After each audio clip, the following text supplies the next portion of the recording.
episode 9. Episode ini dibuka dengan memperlihatkan Pak Steven dan Sarah yang memulai perjalanan mereka. Mereka terus berjalan sembari sesekali berbincang, hingga keduanya sampai di gua, di mana Pak Steven menemukan jimat Abragan. Pak Steven kemudian berkata, kalau malam ini mereka akan berkemah di sana. Sarah tampak bingung dan menanyakan apa alasannya, mengingat hari masih sore. Pak Steven menjelaskan bahwa gua tersebut adalah satu-satunya tempat yang dia tahu, dan mulai besok mereka akan melanjutkan perjalanan ke tempat yang lebih jauh tanpa mengetahui pasti tentang apa yang ada di luar sana. Karena itu untuk berjaga-jaga sebaiknya mereka berkemah di sana untuk malam ini. Setelah mendengar penjelasan dari Pak Steven, Sarah tampaknya mengerti. Dia lalu meminta Pak Steven untuk melepaskan borgol di kedua tangannya karena ingin pergi buang air kecil. Namun Pak Steven menolak dan menyuruhnya agar tidak pergi terlalu jauh.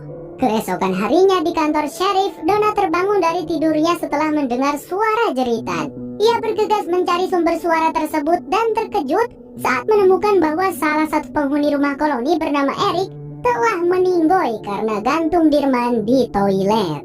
Wajah Donna terlihat syok dan tidak percaya mengapa pemuda sebaik Eric bisa melakukan hal seperti itu. Kejadian itu membuat Donna merasa sedih dan kacau, tapi dia tetap pergi ke rumah koloni untuk membantu dan mengurus beberapa hal. Sesaat sebelum masuk, Donna bertemu dengan Kenny. Kenny bertanya tentang keberadaan Eric karena ia ingin menanyakan tentang persediaan suplai.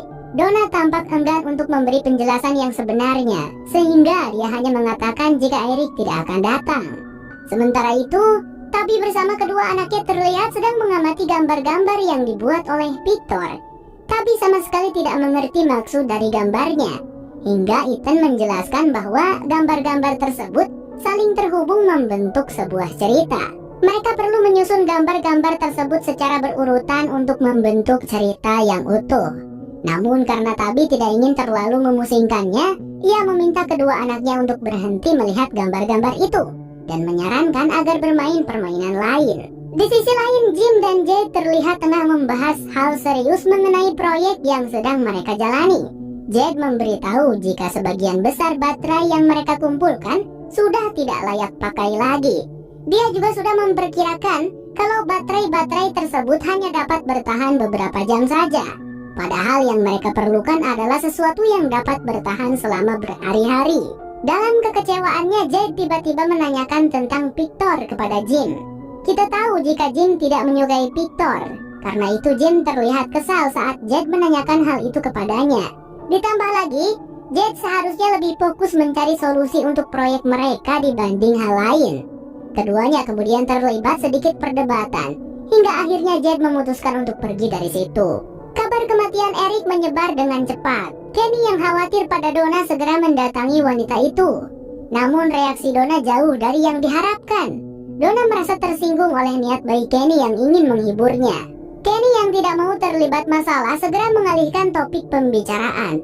Kenny berkata kalau dia butuh bantuan beberapa orang lagi untuk mengambil persediaan kayu di gudang. Tadi pagi Jim meminta kayu tambahan padanya agar mereka bisa membangun menara radio lebih tinggi lagi. Jadi toh butuh kayu. Kami punya banyak kayu kok, ujar Donna sambil melangkah pergi. Dia kemudian menuju dapur untuk mengambil kapak. Tanpa diduga, Donna menghancurkan lantai dapur dengan kapak yang baru saja diambilnya.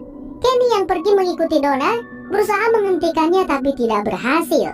Tampaknya Donna menjadi lebih sensitif dan emosional akibat kematian Eric pada pagi itu. Setelah puas melampiaskan kekesalan dan kesedihannya tadi, Donna tampak pergi ke bar milik Tom. Sebenarnya Donna tidak menyukai minuman yang dibuat oleh Tom, tapi dia pergi ke bar karena merasa bahwa itulah satu-satunya tempat di mana dia bisa merasa sendirian. Tak lama kemudian, Kenny datang menyusul Donna ke bar. Meskipun tadi Donna sempat menolaknya dengan ketus, tapi Kenny mengerti kalau yang Donna butuhkan saat ini hanyalah teman untuk berbicara. Donna mulai menuangkan isi hatinya kepada Kenny. Dia merasa pesimis terkait pembangunan menara radio yang sedang dilakukan. Donna menjelaskan bahwa pembangunan menara radio akan memberikan harapan dan keyakinan kepada semua orang. Tapi, jika proyek tersebut gagal, orang-orang yang sebelumnya berharap akan merasa kecewa. Atau lebih buruknya berakhir bunuh Dirman seperti Eric? Donna merasa khawatir dan takut akan kemungkinan tersebut. Jadi apa yang seharusnya kita lakukan, Donna? Menyerah saja? Tanya Kenny. Donna menjawab bahwa dia tidak akan menghalangi atau menghentikan pembangunan menara radio. Namun jika proyek itu gagal, Donna memperingatkan Kenny untuk bersiap menghadapi konsekuensinya. Sementara itu Pak Steven dan Sarah melanjutkan lagi perjalanan. Di sepanjang jalan, Pak Steven tidak lupa untuk meninggalkan petunjuk arah agar mereka tidak tersesat dan dapat kembali dengan mudah. Sarah sedikit penasaran dan bertanya mengapa Pak Steven yakin bahwa mengambil jalan memutar akan membawa mereka kembali ke kota. Sarah merasa bahwa metode tersebut biasanya tidak akan berhasil. Mungkin ini mirip dengan kejadian saat mobil mereka terus memutar arah tapi tetap berakhir di kota yang sama. Namun Pak Steven sendiri tidak memiliki jawaban pasti. Mungkin ia hanya mengandalkan instingnya saja. Kali ini giliran Pak Steven yang bertanya mengapa Sarah menuruti perintah The Others untuk membunuh orang-orang di klinik.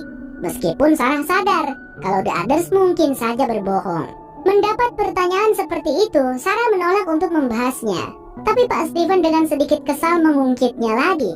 Ia tidak mengerti bagaimana Sarah bisa bersedia untuk membunuh mereka dan juga mencoba membunuh seorang anak kecil tanpa keraguan. Setelah terus didesak, Sarah akhirnya mau memberitahu Pak Steven.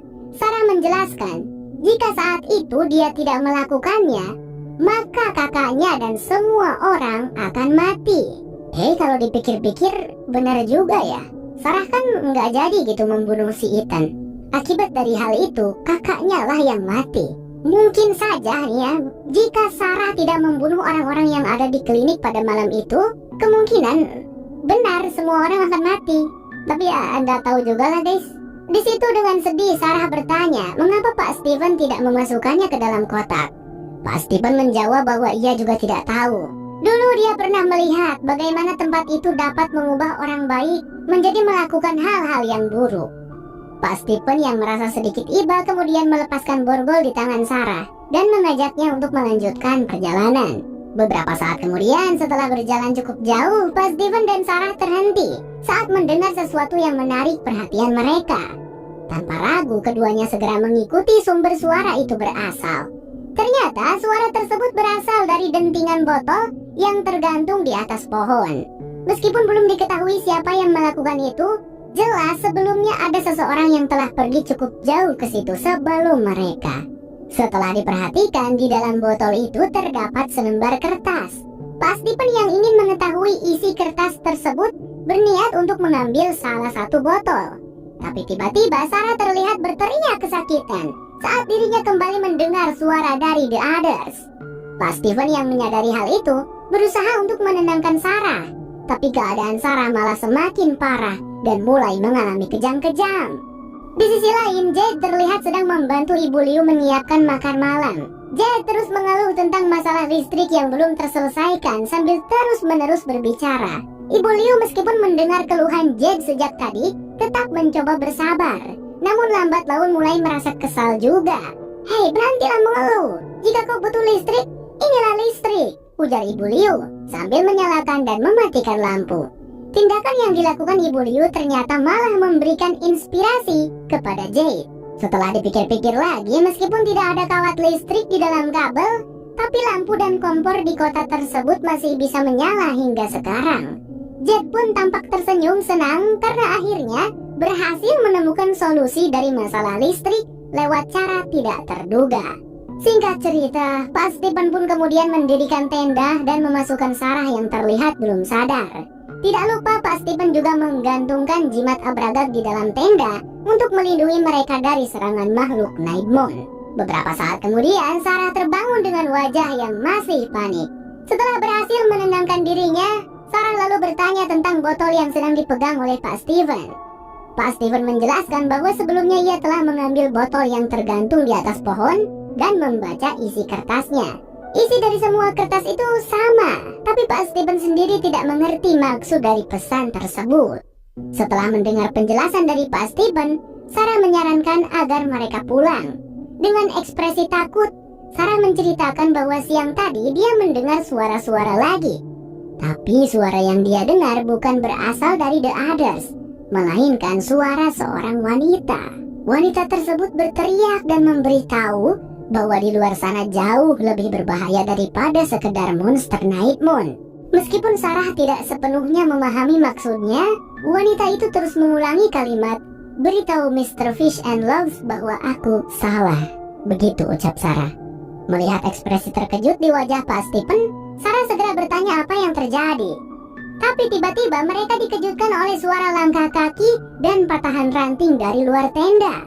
Hingga sesaat kemudian tenda mereka terasa bergoyang seakan sedang ditarik oleh sesuatu. Sarah dan Pak Steven terlihat panik dan bingung tentang apa yang sebenarnya sedang terjadi. Tapi mereka tetap memilih untuk bertahan di dalam tenda karena di luar jauh lebih berbahaya. Setelah tenda mereka terseret cukup jauh, akhirnya tenda itu berhenti. Pak Steven yang masih dalam keadaan panik segera memasang kembali jimat Abragag yang sempat jatuh. "Seharusnya kita tidak kesini, Pak Steven," ujar Sarah yang nampak ketakutan. Melihat Sarah dalam kondisi seperti itu, Pak Steven mencoba menenangkannya. Tapi tiba-tiba cahaya terang mulai menyorot tenda mereka.